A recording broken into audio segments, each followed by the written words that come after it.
Hello, friends, and happy quarantining wherever you may be.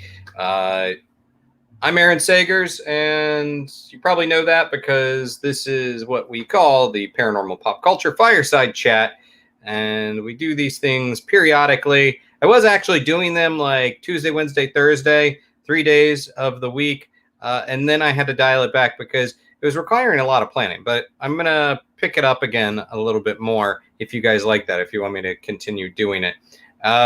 So, happy to see all of you out there tonight. People are popping in. Hey there, Jack. Jack says hi. Hey, Jack. And Nikki is supposed to get married on Halloween. You came here at the right time. And also, Stacy is saying Halloween may just go from 1 day to 365 days a year. You love the anonymity of a mask and may just continue to wear them long after COVID-19 is no longer a threat. Goodbye, lipstick. All right, I like it. And hey there, Amanda. Thanks for joining. So, as you guys saw by the title of the show, we're going to be talking about Halloween and other pandemic fears. What's going to be the deal with Halloween? Are we going to have it? And why is that so important to have it? Along with, what else is going on in our minds and our psychology and from a sociological standpoint during this whole pandemic. Now, the person I'm going to bring on momentarily is a good friend of mine. I forget how many years ago we met, but it was during a Comic-Con, I believe, where I was hosting a talk about the paranormal. And, I've got some great connections to the Eastern State Penitentiary crew in Philadelphia. And at that time, there was a very awesome woman by the name of Amy Holloman who was heading the Terror Behind the Walls haunted attraction there, and she's gone on to do some amazing work in some other haunted attractions.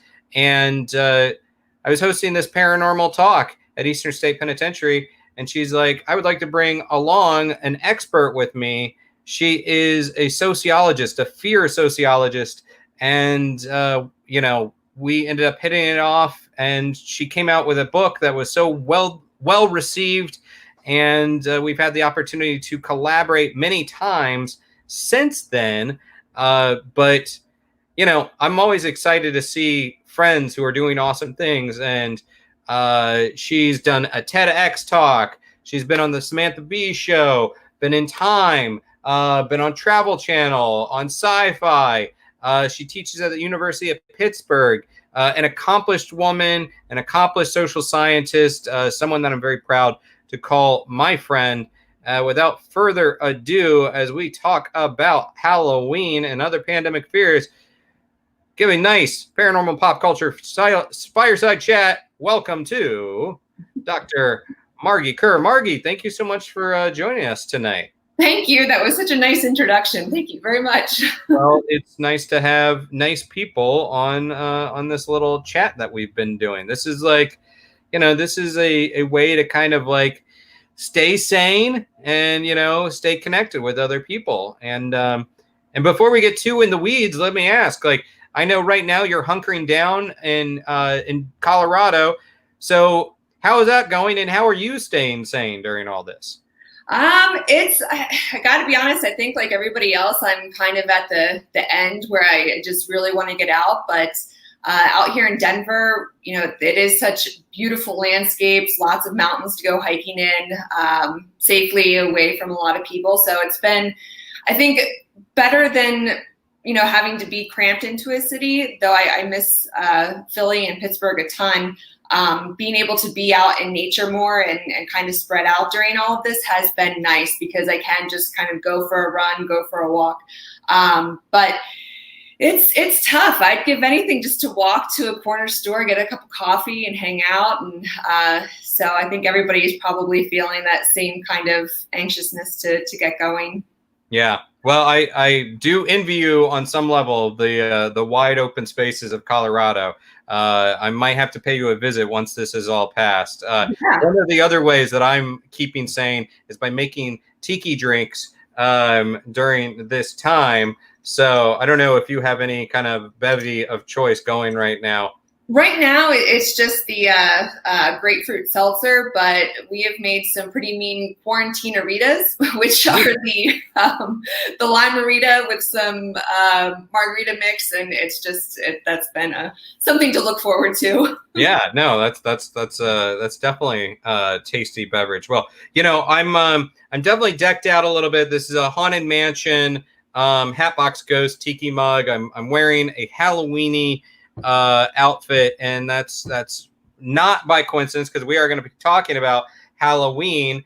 But before I get into that, give me a little bit of a background. I mean, I think people, a lot of people understand what a sociologist is, but talk a little bit about your path and how you developed a specialty for examining this topic of fear. And I should say, I'm not going to pull out this book because I feel like it's going to just tumble. But Margie's book is called Scream, and the subtitle is Chilling Adventures in the Science of Fear. Science of Fear, that's right. And it is a great book. It is actually a really fun book and very insightful.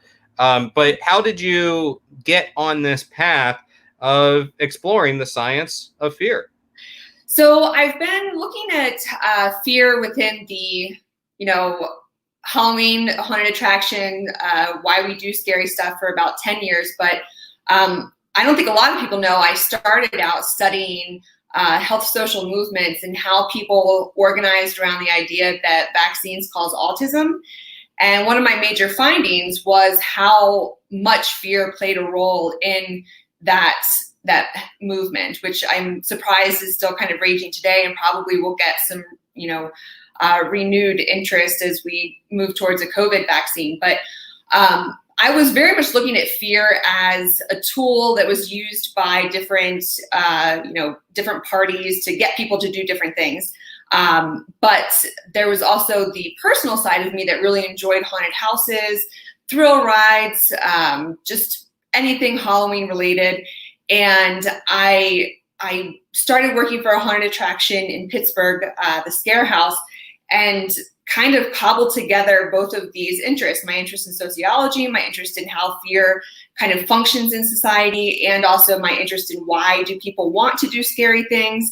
If fear is supposed to be all bad, something that we avoid, then what would make us seek it out? And so that's really, I guess, probably around 2010 or so, I started really researching more in the vein of why do people like to do scary things? What can we get from doing these types of activities? And so for the past, I guess, a little over 10 years, that's what I've been looking at. I teamed up with a colleague at University of Pittsburgh, Greg Siegel. He's a cognitive neuroscientist. So he brings the brain and I bring the kind of social psychology into it. And we have been trying to figure it out. And during this this kind of adventure, I guess, like you actually in the book Scream, you kind of put yourself to the test in multiple situations. I don't think it's really a spoiler to say that you go to a Japanese haunted attraction. You hang off of was it CN Tower, or was that? Yeah, the CN Tower in Toronto. And that was actually, if I recall, that was the most terrifying. It was. Yeah. The CN Tower, still to this day, and I guess that was almost 5 or 6 years ago. Was it maybe 5 years ago? I still hang on to that as one of those flashbulb memories. That's like, I did that. I can do anything. I did that, but I've never felt that intensity of fear in my life. And I didn't even think I was, afraid of heights. I felt like I had a healthy fear of heights, but nothing prepared me for that. And I love that about doing scary things, is that when, you choose to do them, you want to do them, you're going to learn something about yourself that could be totally unexpected and surprising. And I love that we can continue learning about ourselves for our whole life. Well, and, it's not just about going on adventures and saying, oh, I scared myself and now I'm a sociologist. You've obviously done a lot of science connected to that. And I want to show a picture right here. So what are we looking at here, and how did this play into your research in the science of fear? So Greg Siegel and I, we set up this this temporary lab in the basement of the Scare House in Pittsburgh, and we got our university approval. So it was a IRB approved study to recruit participants from guests who had already purchased tickets to go through their haunted attraction. And before they went through, we asked them a series of questions just about how they were feeling, what they were expecting, just to get a kind of global sense of where they were, what brought them there. And then we ran them through a bunch of calibration tasks, or basically they had to do a bunch of stuff while we measured their brainwave activity. There are amazing mobile tech today to collect brainwave activity, heart rate, GSR, and they're pretty reliable. So we had these Bluetooth ready EEG headsets. So we captured their brainwave activity before and after, and we're able to see what changed, both in what they said they were feeling, what they said they got out of the experience, and how those changes were related to changes in how they were thinking, how they were processing information.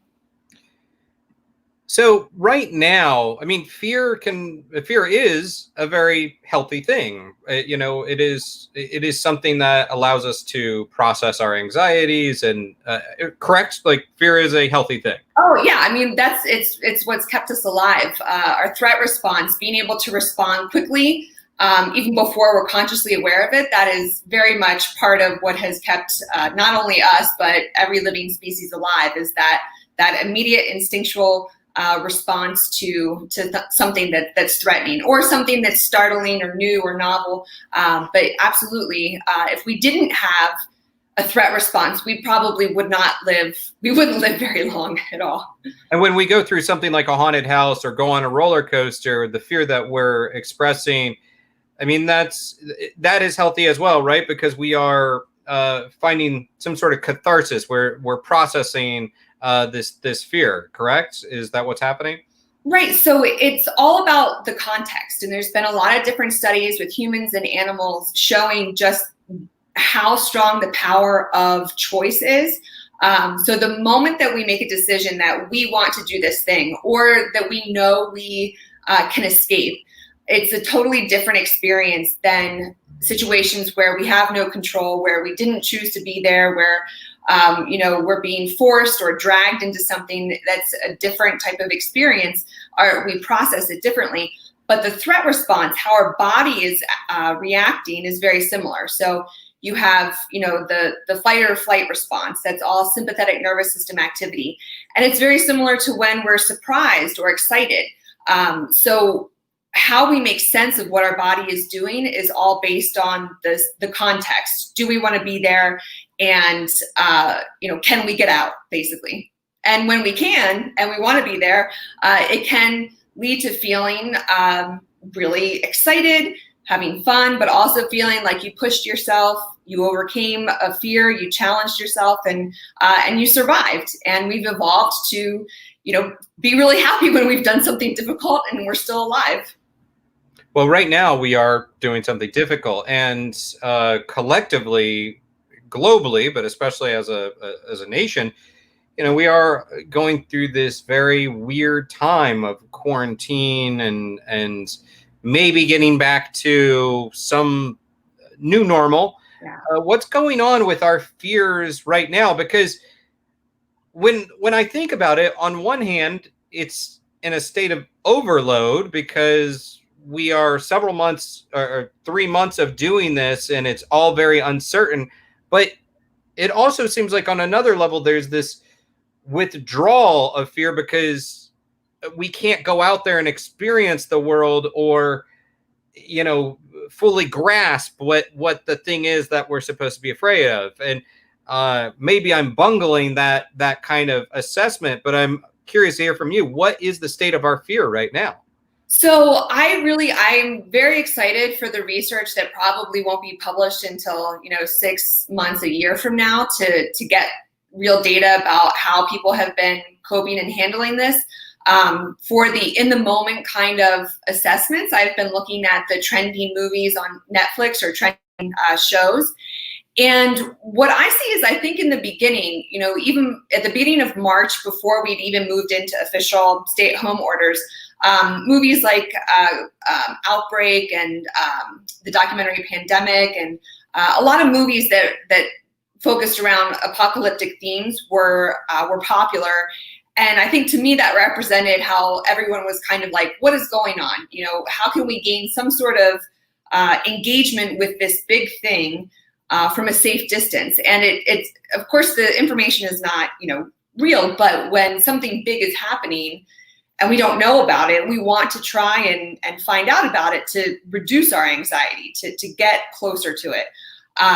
But then I started to notice that, as the stay-at-home order went on, I think people were getting tired, in a very real sense, just kind of exhausted at the toll it was taking. And even myself, at first, I thought, well, I work from home. It's not going to be much different. But a few weeks into it, I was like, this is not like, this is hard. Something is very different here. We need each other. We need social interaction, and it takes its toll, and we can't help each other regulate our emotions.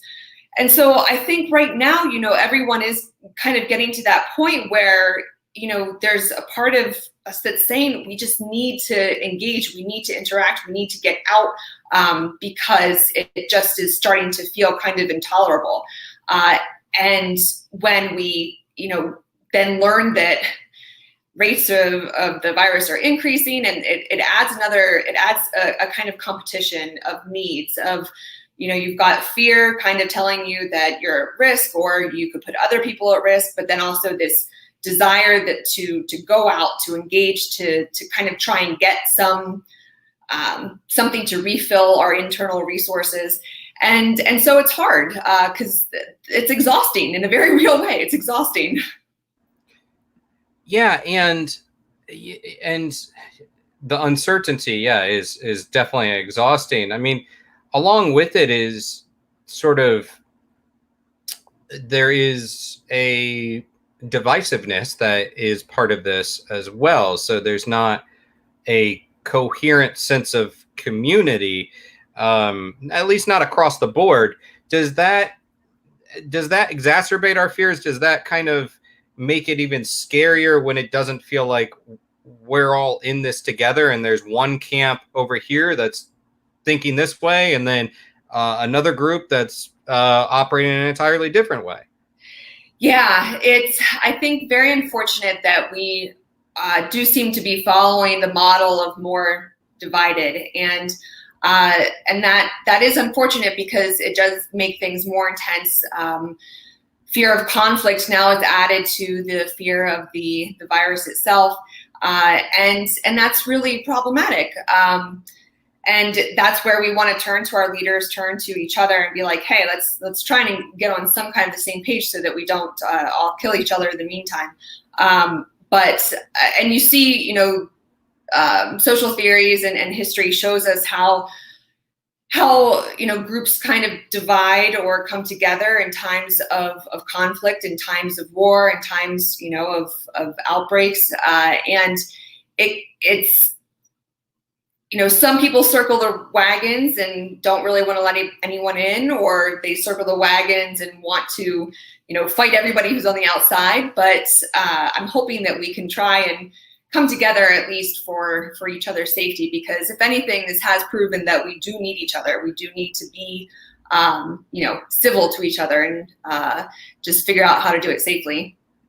If you don't mind me pressing you on this just a little bit more, I am curious what, there does seem to be within this culture right now, the idea of wearing masks versus not wearing masks. Personally, I'm going out wearing a mask all the time, not only because I believe that is an important thing to do. It's part of what we should be doing as a good member of society right now. Also, masks are kind of cool in my mind. Like, I love ninjas and superheroes, but is there an underlying reason to why some people might be afraid of masks and then expressing it through anger. But is there an underlying fear to that? I think that there's a lot of underlying factors that go into the whole mask thing, and it's again really unfortunate that it became politicized. And if we strip the politics away from it for a second, we do see that people could feel like wearing a mask, they have to confront their own mortality. They're confronting the fact that they're vulnerable, that they're a human, that they could be infected, that, you know, it does force you to think about your own health and well-being. And for a lot of people, that is very difficult to do. The other, I guess, button that it's pushing for people is this idea that it's infringing on their agency. You know, we are very strong in our individualism in the US, and very much, you know, of the mind that we should all be able to do what we want. But so I think that any authority figure saying, okay, you need to do this to your body now, comes as a kind of like, oh, I don't have to do that. What's unfortunate from what I've watched and read is that, you know, when you're wearing a mask, you're protecting other people. And in a lot of other countries, that's how it's understood, is that this is not infringing on your, you know, agency. It's actually a service, an act of service for the rest of the population. Because as I keep thinking, like, if people want to go out and expose themselves, put themselves at risk, if they want to essentially, you know, threaten their own lives by not wearing a mask, then that's fine, but it's not just about them. You don't know how many people might be working with the elderly, working with vulnerable populations, whether you're a carrier. There's so many factors. And so it really is about protecting other people rather than, you know, feeling, it's sad that people view it as infringing on their freedom, because it really is just an act of service. You know, based on your studies, you know, something like a mask is also, based on my kind of anecdotal observations, it's a representation of all is not right. It's this very visible representation of it. And, you know, there's expressions such as ignorance is bliss, or moving through the world with blinders on. The fact that we can kind of just ignore some stuff and not have to face our fears. Not have to face our fears. I mean, there's an expression right there. Does that play into it a bit? Is there something from you know, from your perspective, from your science, that when we have to see this visual representation of our fears, it elevates the fear or stokes it? Yeah, definitely. So going back to when we choose to engage with something scary, so say we sit down and choose to watch a film like Outbreak, and so you have in your mind, you're going to see a bunch of people in hazmat suits and people with masks and all this protective gear. You've chosen it. So, you know, anything that happens after that feels like a choice that you can kind of grapple with, you can negotiate with. Going out into the world, you know, to buy bread or coffee, and, you know, confronting the reality of all of these faces covered in masks is, for one thing, just not our typical morning. It's not normal. So that anything that is new, anything that is novel that we're not familiar with, is going to capture our attention, and our initial response is usually to be a little wary, like what's happening here, and then to see, you know, so many people looking so differently, protecting themselves, does force us to confront that reality that not everything is safe in our world, which is interesting when you think about it, because, I mean, there's so many things that are not safe in our world that we navigate every day. But as you said, we can kind of put blinders onto them. You know, texting and driving is one of my huge pet peeves. We put ourselves at such huge risk when we do that. But, you know, we can die on our way to the mailbox, but a face mask makes the virus, the death, very visible and very difficult. And it's something that you see in previous epidemics and pandemics as well. I mean, it's what writers have written about, and just that discomfort. Edgar Allan Poe's the Red Death. Wait, the Mask of the Red Death. I'm gonna butcher that. Mask of the Red Death, yes. Yeah, that was one of my favorites, and it also captured this idea that death is among us, is all around us, and a mask makes that very apparent. And that's I mean, we don't want to die. Well, and I want to point out, Jack here says he's more uncomfortable seeing people without masks at this point. I think that's an interesting shift in how our culture is going, or hopefully might be going. So you wrote an article talking about Halloween, and Halloween in particular this year, sort of every year, but in particular this year. So hopefully we'll be able to have Halloween. But tell me why it is important from a social science perspective. Why do we need Halloween? Why do we need Halloween 2020 especially? Yeah. So we, after being alone or just isolating with a few other people for so long, I think a lot of us are craving that interaction and engagement. But a lot of us also might start feeling like, how do I do this? I don't remember how to interact anymore. And I mean, it seems silly to say, but I've talked to a lot of people, and this does happen. The longer you isolate, these barriers kind of start presenting themselves to just getting out the door. And attractions, theme parks, these are places that are built for that, are kind of, prescribed to bring us together with practically guaranteed enjoyment. They're places that are geared toward entertainment, making us laugh, making us scream, bringing us together. We have so many, stories to tell when you go to an attraction or theme park. So they provide the kind of nice foundation to bring people back together in a safe way, where everyone is there to engage, to have fun, again, safely. And I've been watching what the theme parks are doing, and they are taking all precautions very seriously. And people are ready to do it. When Disney Shanghai opened their tickets for the first time, they sold out immediately. So I think there is a desire to get out to have fun. But I think that Halloween is going to give us something that we need in addition to all of that. So, we've got the theme parks that are going to kind of give us that thrill, that fun, fear. But with haunted attractions, we're going to also get an opportunity to kind of bring fear more into our control, to feel like, okay, we own our fear, we own our emotions, we are still masters of our domain. We can push ourselves, we can be stressed out, we can be scared and still be okay and come out the other side feeling like we are competent and resilient. And I know it seems like that wouldn't happen when we know we're not really going to get hurt. How can you really feel a sense of accomplishment if you know that you're not actually going to be facing down a horde of zombies? But our data show that it is real. You do feel like you've achieved something. And a lot of it's due to the changes that are happening in our body when we're afraid. So the different neurochemicals that are changing and how that's impacting the way that we process information.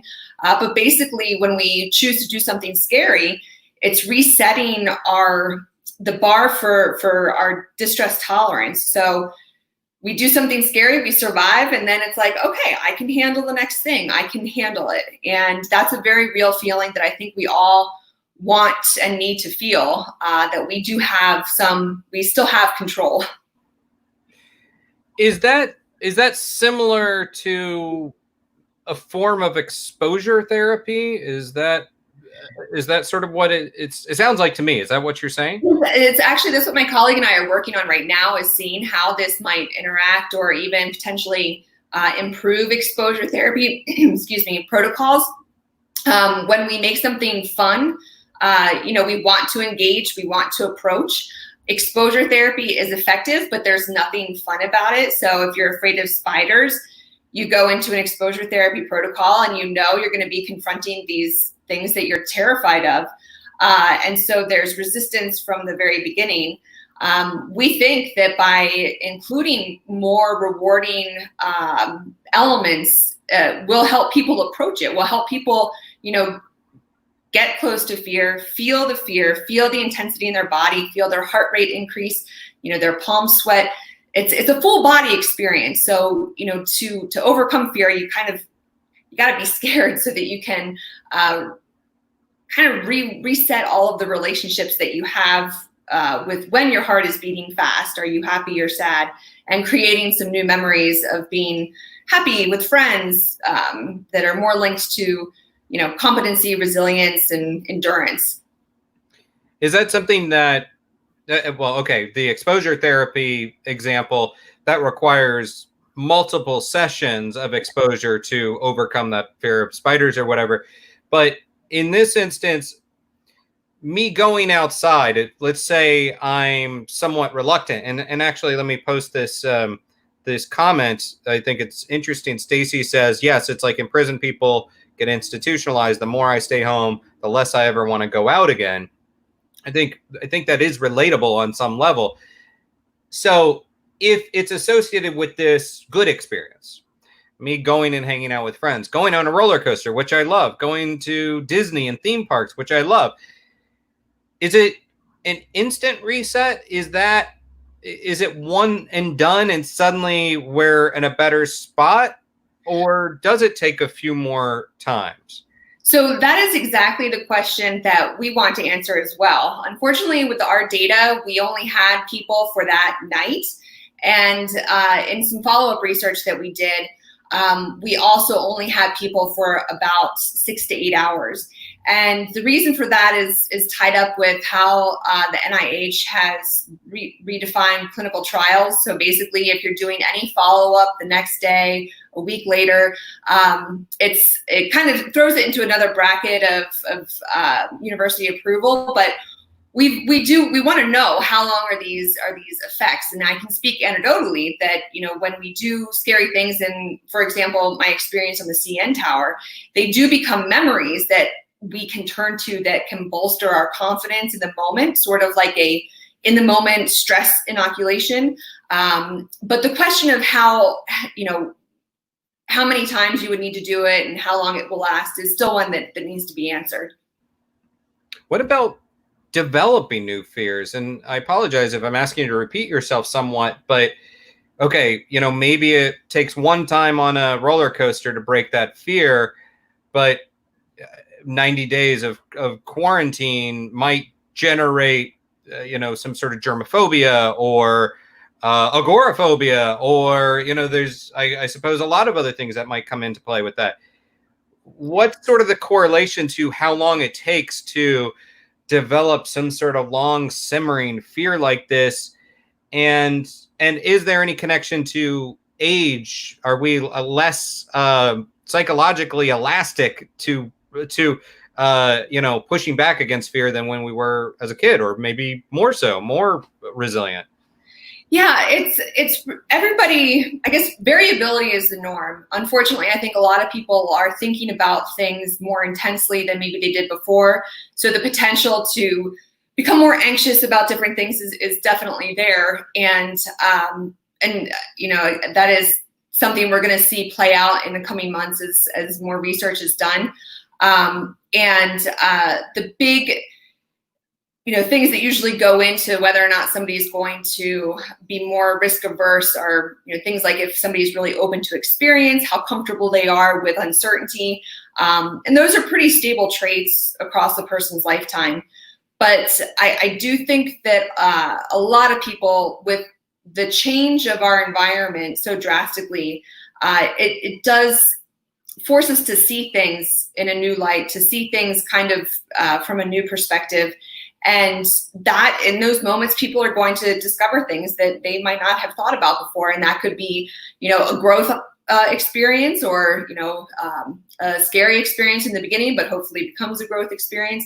But as the one commenter said, with institutionalization, we adapt so pretty quickly. I mean, people vary in how quickly they adapt, but humans are incredibly adaptable. So here we are, 3 months of staying at home, and all of a sudden that becomes the new normal. However stressful it might be, it has now become our kind of baseline. And so now we're changing that again as we start going out, but it's not a total revision back to pre-pandemic. It's this new normal. It's going to be a whole new kind of world that we have to navigate. And so that's going to tax our systems. We're going to have to figure things out in a new way. Even things like going to the grocery store, something that we could do, in our sleep. Now we're having to think about, oh my gosh, should I touch this? Should I touch that? Am I supposed to do this? Am I supposed to do that? So it's relearning a lot of social interaction. And I think the best example for anything kind of close to similar is when you would travel to a different country with a lot of different customs and feel overwhelmed by all of the new rules that you might not even know. And so that in and of itself is scary, just not knowing how to navigate a space. But we, again, adapt quickly so we can learn, and we'll figure it out. I do believe that we'll figure it out. And Hillary, actually, to your point, I've definitely started feeling germophobic. Going into any store gives me the heebie-jeebies, regardless of what safety measures are in place. I think that's very relatable, Hillary. Let me ask Margie. I mean, obviously, I'm by no means am I, downplaying the intensity of what's happening, the tragedy of 100,000 people lost in this nation alone. But from a scientific perspective, is there an element that is, I'm going to use the word exciting, but let's say intriguing to you, because you are essentially operating as a social scientist in these uncharted waters? This is unlike anything that it seems like we've encountered before, certainly not in our lifetimes. Is there an element where you're just like, this is a whole new territory to explore? Yeah, I definitely in the beginning, when everything was happening, that excitement I think was a lot higher. And then as it started getting progressively more serious and the death toll started going up, I kind of forgot about like, oh, I wonder how people are going to interact. I wonder, if this, theory I remember reading in grad school is actually going to happen. And so it is interesting because in the beginning there was that curiosity of how are we going to do this? What's going to happen? But a lot of that has now kind of been pushed to the background as, just the gravity of the entire situation has been, rolling out in front of us. So I think that maybe if a couple years afterwards, some of that interest will come back. But I think, at least for me personally, it's kind of been you feel like you're in the last mile of the race and you just kind of want it to be able to see the finish line. I know for a lot of students that I've been emailing with, one of the most difficult things is not knowing when the change will happen. Will they go to school in the fall? Will they have to live with their parents for the foreseeable future? Not having that end date, not having a date to kind of know at this point things are going to kind of go back. I can go back to living. And the slow rollout almost makes that more difficult because it's like you can kind of go back, but not entirely. And so it's tough. And I think that I am very interested in what kind of research is going to come out of this so that we can hopefully prepare and do better next time. Well, hopefully there's not next time, but yeah, hopefully.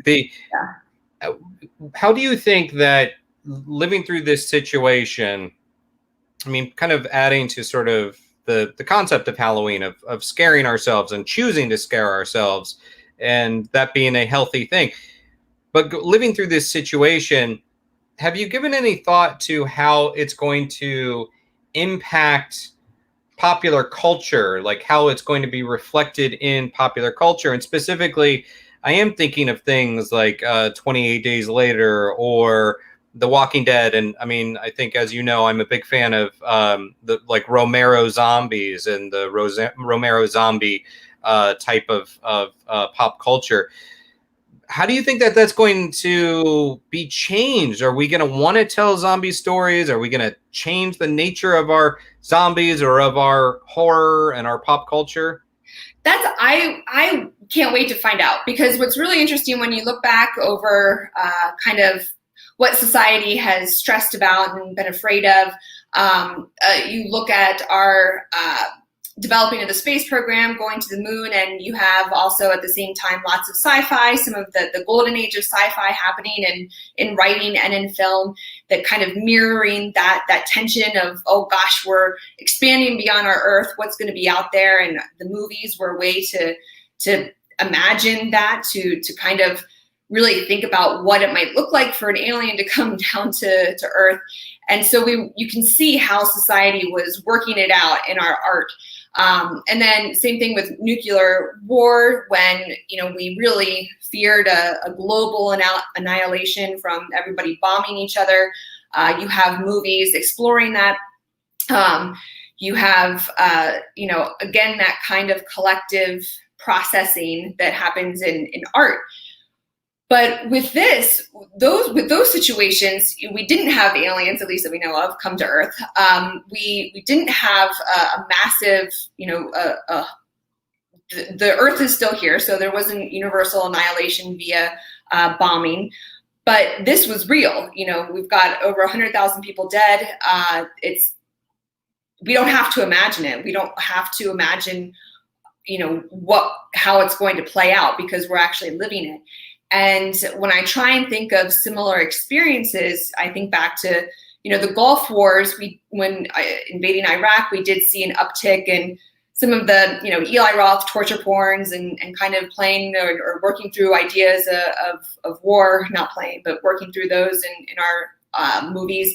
But again, that was something that wasn't happening here. So I suspect, part of me wonders if people actually are going to need a break, and that we're going to see horror movies that are kind of going to do a 180 and go back to supernatural, go back to, massive monsters from outer space, and go back to something that is going to be more of a imaginative adventure in kind of the fun, scary, rather than continuing to resonate or ruminate rather on pandemic stuff.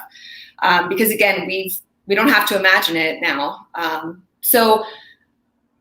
But I do know that there is some amazing art that's going to be coming out, and that I've already seen out there. So, times like these, we do have to find a way to process, and definitely writers keep writing, and artistic folks keep doing your thing.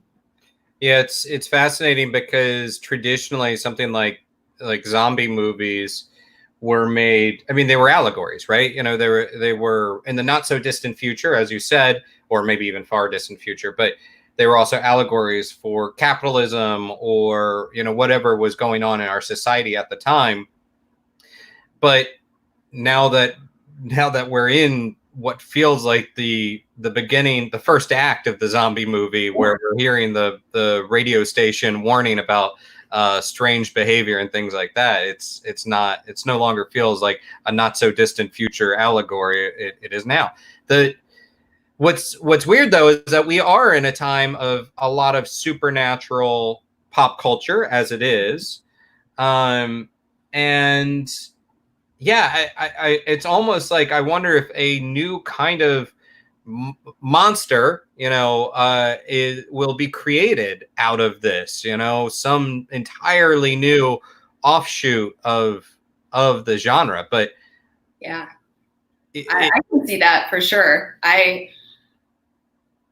I kind of feel like we might, I feel like we need a Frankenstein's monster, like a monster that is scary, but has some endearing or something in it that can be saved. I feel like we're kind of needing that scary story that ultimately converts the monster into a hero. That might be a narrative, because I think that's kind of what people want. And I know that I think it was World War II, or there was a period of time where Hollywood demanded that every scary movie ended positively with the monster dying. And I don't think that'll happen, but I can see a kind of turn towards, let's just have everybody hug at the end. Not really. I mean, there's always going to be, every type of horror out there. But I will be interested to see what's going to rise to the top, what people are going to be flocking to theaters to watch.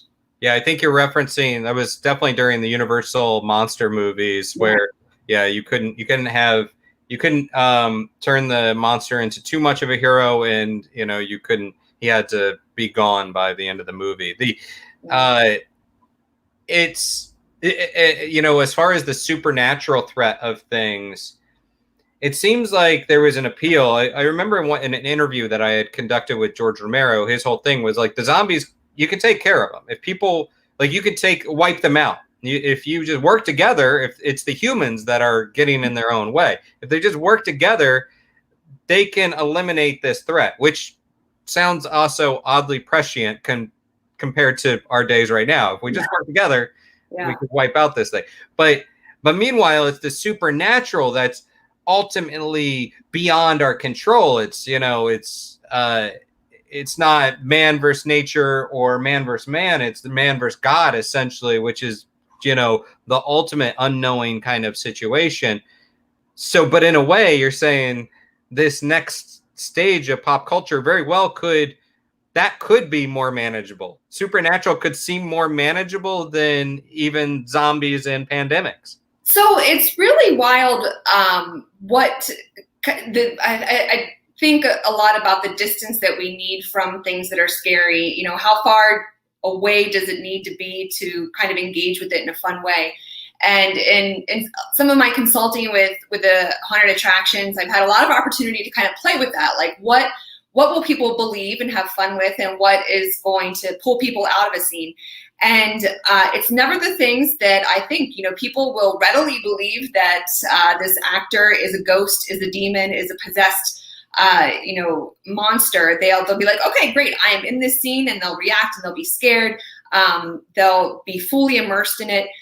But if you make it too real, typically if it taps into anything with animals, if people think that like an animal's going to get hurt, it's like, no, it's too real.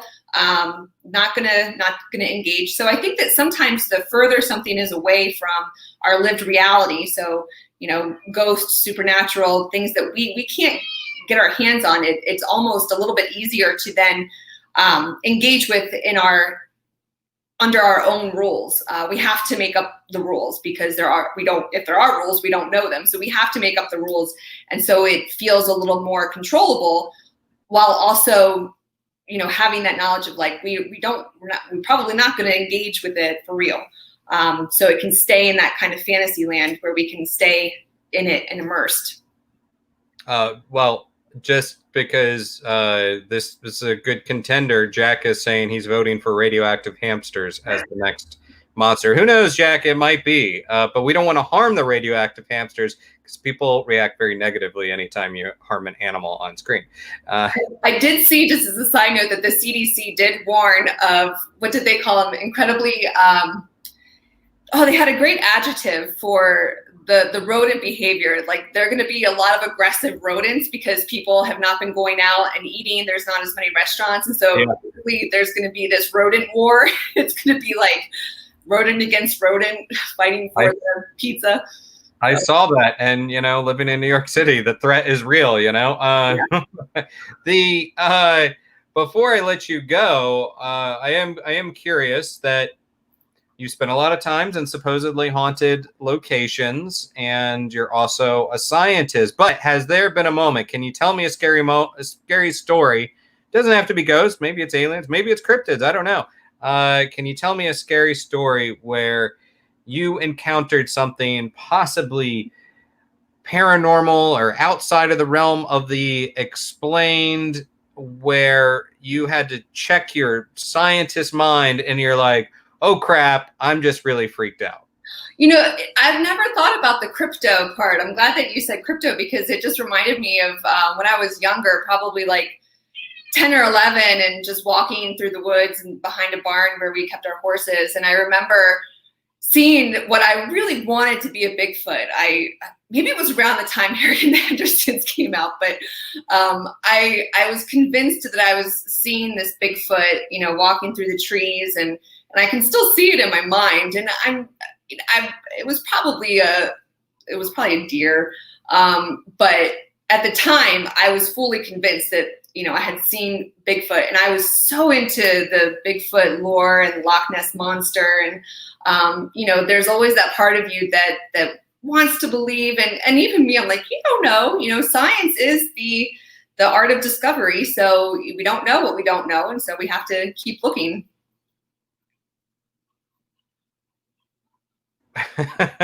I'm going with Bigfoot. I'm going to say Dr.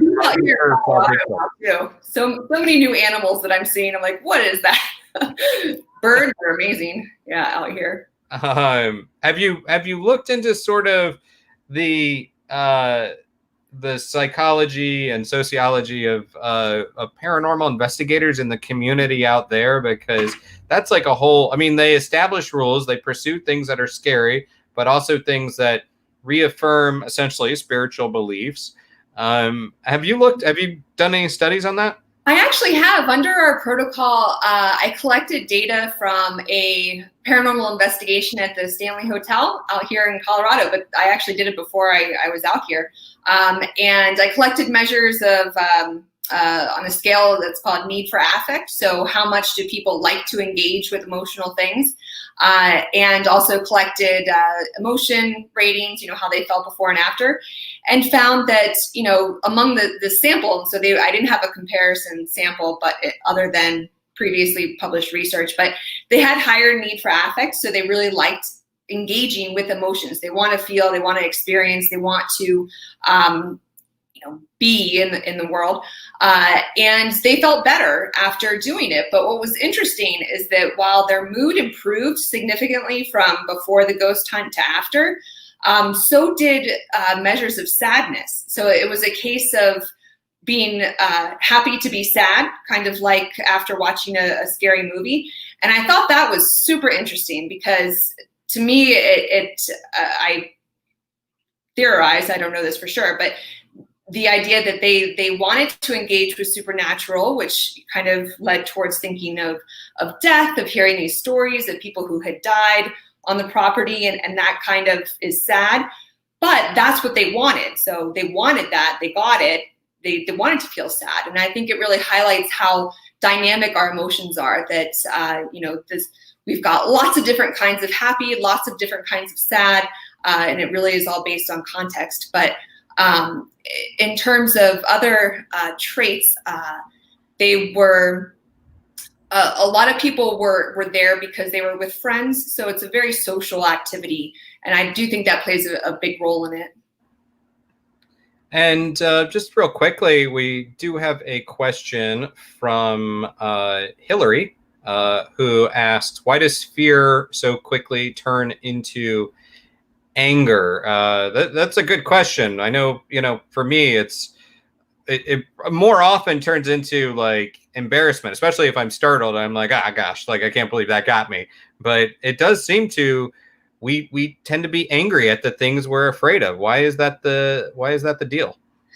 I think because, anger is an approach emotion. Anger makes us want to fight and gives us a sense that we actually have control over something. Whereas fear, feeling, that you are, it's the fight or flight kind of thing. And if it's flight, then that may make some people feel weak, might make them confront their vulnerability. Whereas leaning into the anger part kind of is almost working to reinforce some sense of agency and control. And a lot of people it's really hard to admit to be scared, to feel that intensity in their body. So their heart rate increasing, the adrenaline flowing, to understand that as like, wow, I'm really scared right now. Our culture really doesn't give a lot of space to admit that and not be judged harshly for it. But I think it would be good if people could see that more than anger, could say, I'm feeling this intensity, I'm scared, instead of going towards interpreting that response as anger, I have to act out. And so that's my theory. Well, as far as Halloween, you wrote about it for IAAPA.org. That's the Global Association for the Attractions Industry. So if anyone wants to read further about that, they certainly can. And in addition to that, please check out Margie's site at margiekerr.com. You can also hit her up on Twitter and Instagram at Margie Kerr. That's easy enough to remember. And also, I want you guys to check out her book. It is Scream: Chilling Adventures in the Science of Fear. And there's a lovely blurb by Wall Street Journal there. It's also available in hardcover and audio. It's available in paperback. Who read your audio version of the book? I did. Wow, that's great. Were you scared? Mad respect for voice artists. Oh my gosh. That's good. Well, I have to give it another read or a listen in this case. But I'm very excited. I have the very first edition, so I consider myself quite proud. I think you signed it as well. So that's me bragging about name dropping my friend who is right here in the window. Margie, I'm going to let you go. If you want to hang out in the waiting room, I'll be back in a minute, and then I'm going to do my send-offs here. But thank you so much for, hanging out with me, joining us. I hope, you are safe during the rest of this craziness, this weird time. And I definitely look forward to checking out your upcoming works, which I think we'll be hearing more about soon. Yes. Yeah. Very soon, hopefully. All right, Margie. Thanks so much. Thanks. Have a great night. Thanks. All right, guys. Well, that was Dr. Margie Kerr, just an excellent person. And one of the things I really love about talking to Margie is she has the science, she has the research, but she also makes it very approachable. And in her book, Scream, it's also quite fun. She goes on some adventures. Some of them are quite heartbreaking as well, but it's a very relatable, very understandable book. So don't be daunted by the science and the research of it. It's very accessible. So I want you guys to check that out. As far as things to check out, I want to say, hey, you can check me out at aaronsagers.com as well as paranormalpopculture.com. And I do co-host the Nightmerica podcast. It's available on iTunes, Spotify, Stitcher, iHeartRadio, all across the board. It's myself and my buddy Britt. We're talking about the paranormal, approaching it from two different perspectives. Me, I've been doing it for a long time. I've done a lot of research and done a lot of those shows. And Britt approaches it with a fresh perspective, a fresh enthusiasm. And we tell some stories and just talk about the paranormal, true crime, urban legends, just overall weirdness. It's a lot of fun. And I'm going to kindly ask you guys to hit me up on Twitter and Instagram if you're not already doing that, at Aaron Sagers. I like hearing from you guys. It's kind of fun. And finally, I want to give a shout out to our sponsor, which is Dead Run. Dead Run is a book available only on Amazon Kindle. I think it's only like $2.99. Dead Run by Mike Maddox. It's a very cool and contemporary sort of post-apocalyptic novel about what happens when your body tells you just have to keep running. And if you don't, if you stop running or you can't keep up, well, it's basically an explosion of gooey spaghetti innards. It's quite gross. But Dead Run available only on Amazon Kindle. So check that out. Guys, thank you for hanging out. Thanks for doing this again. And here's the thing. If you think I should bring on some other guests, hit me up. Tell me who to invite, and we will do it. We will do it right here. Have a great night. Take care of one another. Be safe. Be distant. Only socially, not emotionally, because that's a whole set of trouble you're gonna have to work out in therapy. But take care of one another, and wherever you are, have a great night. Good night, guys.